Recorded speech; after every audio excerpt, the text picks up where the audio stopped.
Você é muito bem-vindo para mais um encontro com a Palavra. Neste programa nós estudamos toda a Bíblia e já concluímos o estudo dos livros poéticos.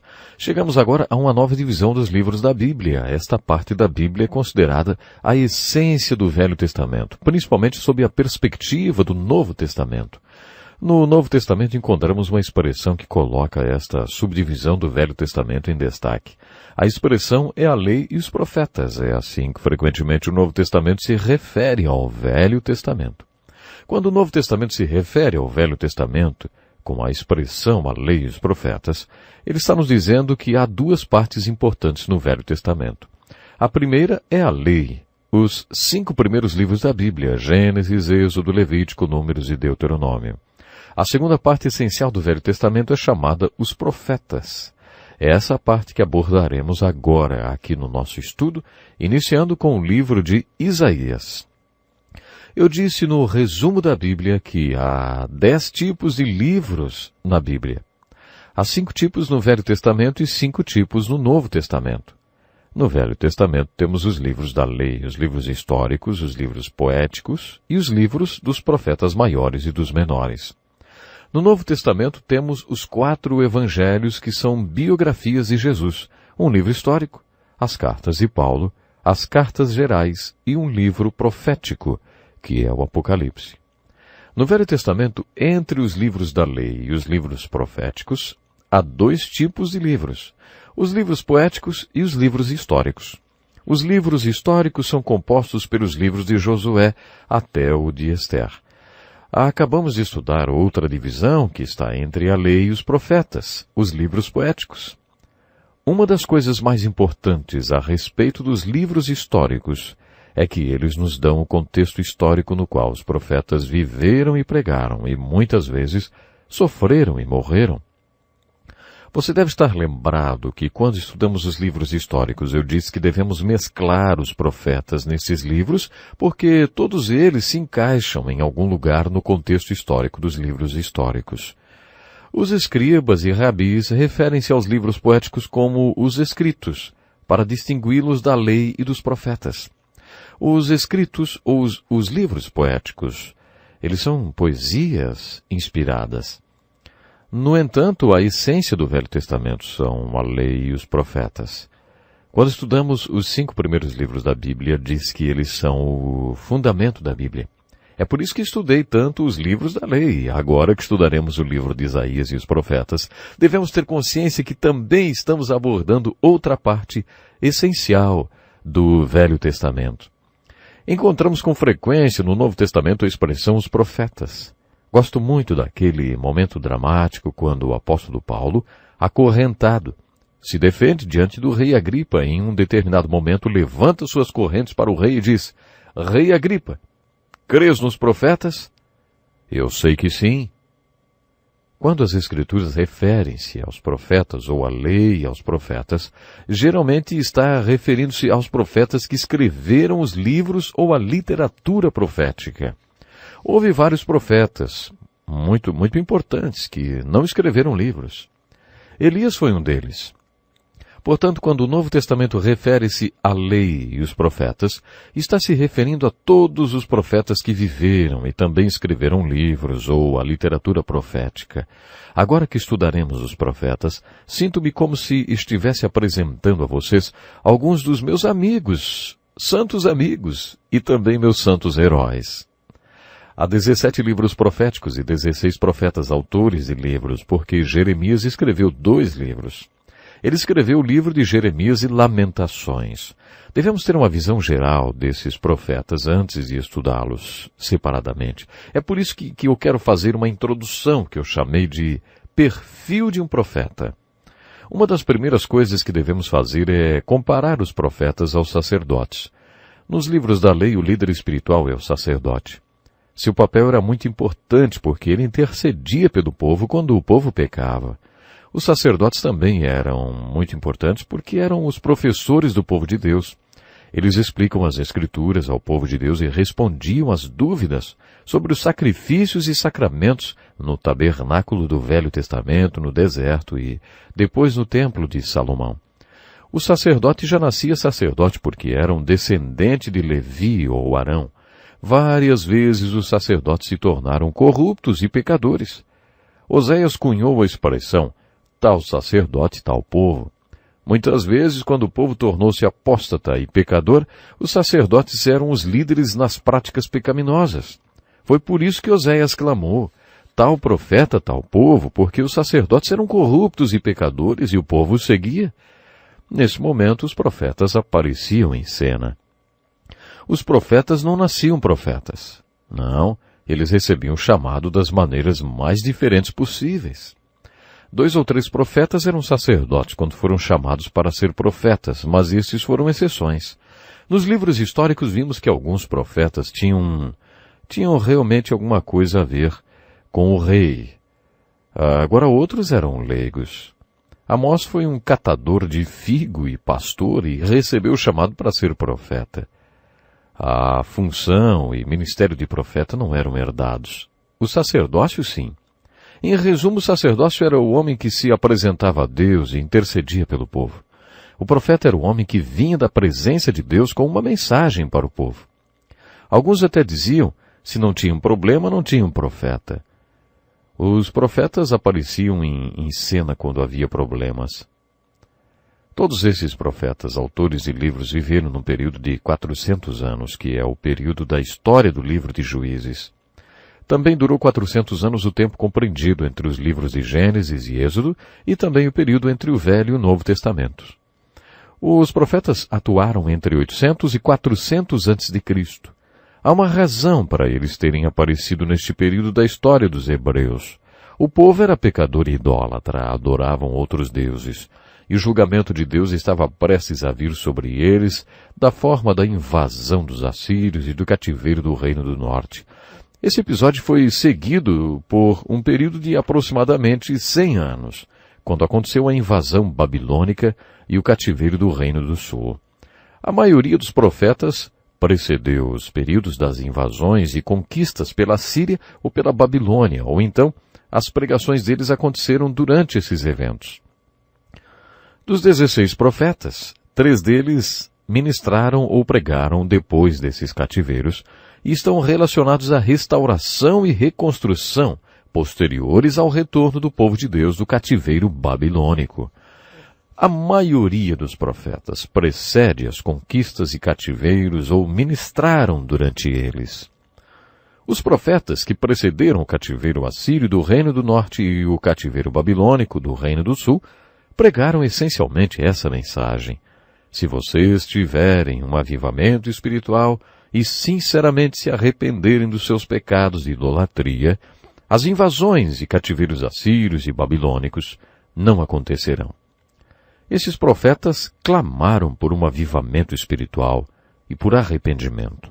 A grande maioria do povo se fez de surda e a pregação foi ignorada. Os profetas foram ridicularizados e vários até martirizados. Muitos morreram porque pregaram uma mensagem que ninguém quis ouvir. Quando os profetas percebiam que o povo não ouvia a mensagem deles, pregaram assim: a invasão e o cativeiro virão, e quando vier, será o julgamento do Todo-Poderoso sobre vocês, porque não se arrependeram da sua idolatria. Como já vimos no estudo dos livros históricos, nunca mais se ouviu a respeito do Reino do Norte, depois que os assírios o conquistaram. Essas 10 tribos, antes denominadas Israel, foram para o exílio do esquecimento. 100 anos mais tarde, os babilônicos invadiram o Reino do Sul. Foi então que os profetas pregaram uma mensagem de esperança junto com a invasão e o cativeiro. Eles receberam uma revelação profética. Vocês voltarão do cativeiro. Em 70 anos vocês voltarão. Eles viam o retorno do cativeiro babilônico como uma expressão da misericórdia e da graça de Deus. No entanto, a maioria dos profetas não viveu até lá. Além de pregarem o arrependimento e o reavivamento, os profetas também pregavam justiça social. Os pregadores de hoje, quando falam sobre este assunto, citam os textos dos profetas. Mas a principal ênfase não foi dada à injustiça social. A preocupação maior deles era o pecado do povo de Deus, principalmente a idolatria. Os profetas pregaram o julgamento de Deus que estava por vir na forma desses dois cativeiros. No caso do cativeiro babilônico, a mensagem do profeta era de misericórdia, graça e esperança. A única mensagem que eles tinham para o Reino do Sul durante o cativeiro babilônico era de esperança. Quando profetas como Jeremias pregavam o retorno do cativeiro, eles estavam pregando a misericórdia e a graça de Deus. Outro tema interessante da pregação dos profetas é a dispersão do povo de Deus pelos confins da terra. Sempre que eles pregavam dispersão, também anunciavam a volta desta dispersão. Quando eles pregaram o retorno do cativeiro babilônico, a mensagem sempre estava mesclada com as profecias messiânicas. É difícil separar as profecias messiânicas das profecias da volta literal, do retorno babilônico, que aconteceu 70 anos depois que o povo de Deus foi levado cativo para a Babilônia. É difícil separar as profecias da primeira vinda do Messias das profecias que alcançam os nossos dias da segunda vinda de Cristo. Os profetas fizeram importantes profecias messiânicas. A grande solução de Deus através do seu Salvador, que é Jesus Cristo, claro, o Filho de Deus. Esses profetas apresentam a vida de Cristo em dois episódios. Primeiro, ele vem como Salvador sofredor para morrer pelos pecados do mundo. Mas depois, ele vem uma segunda vez. Essa segunda vinda de Cristo porá tudo em ordem. Essa mescla das profecias messiânicas e profecias da volta do cativeiro é um dos aspectos mais empolgantes dos profetas. Como já disse antes, todos os profetas viveram e pregaram durante um período de 400 anos da história dos hebreus.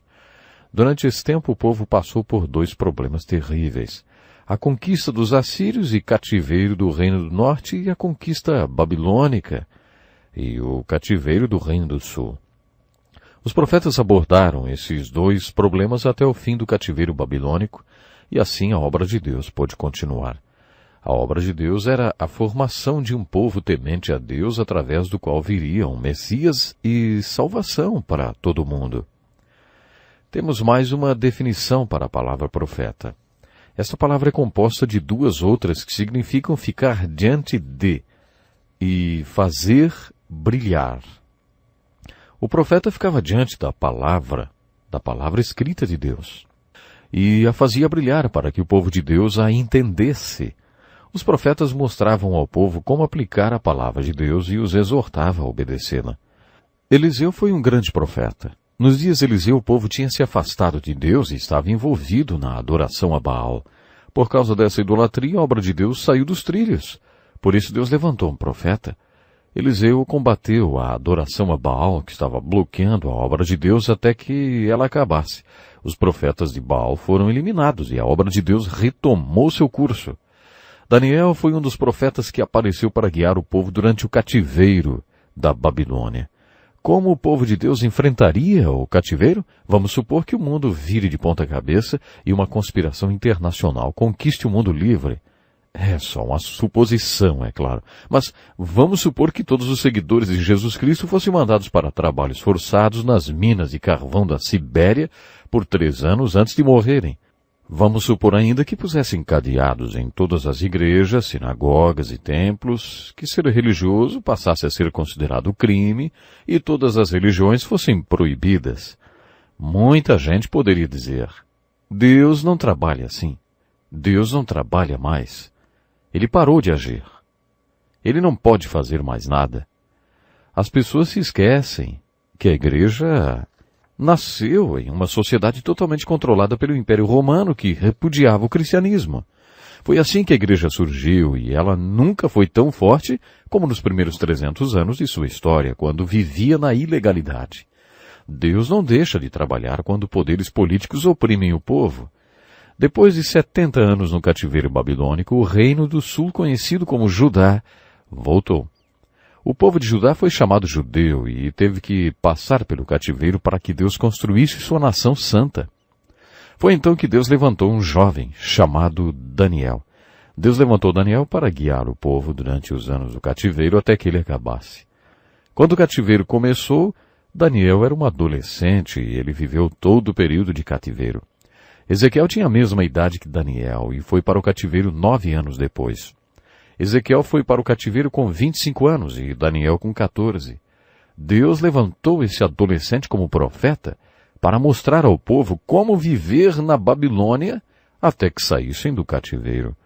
Mais tarde, a Babilônia tornou-se a Pérsia. Se um poder ateísta conquistasse o mundo, nós, pregadores, desapareceríamos. Você ia querer saber o que tinha acontecido conosco? Pastores que viveram sob esse tipo de regime desapareceram no meio da noite. Guarde o que estou falando. O livro que você iria gostar de ler se vivesse em um país assim seria o livro de Daniel, porque ele mostra como viver sob cativeiro. Esse foi e ainda é o propósito do ministério de Daniel. Quando você estiver lendo sobre algum profeta, deve fazer a pergunta: qual o problema que bloqueava a obra de Deus quando essa pessoa foi chamada para ser profeta? Como o seu ministério fez com que esse problema fosse removido? Por exemplo, nos dias de Ageu, o povo estava voltando do cativeiro babilônico e a obra de Deus era a reconstrução do templo em Jerusalém. O povo enfrentou muita perseguição durante a reconstrução do templo. Apesar de terem recebido permissão para retornar e para reconstruir o templo, eles encontraram oposição quando iniciaram a reconstrução. E quando a perseguição começou, eles pararam a reconstrução, ficaram preocupados e distraídos com a construção de suas próprias casas. Isso continuou por alguns anos até que Deus levantou Ageu. Ageu pregou sobre o templo para o povo.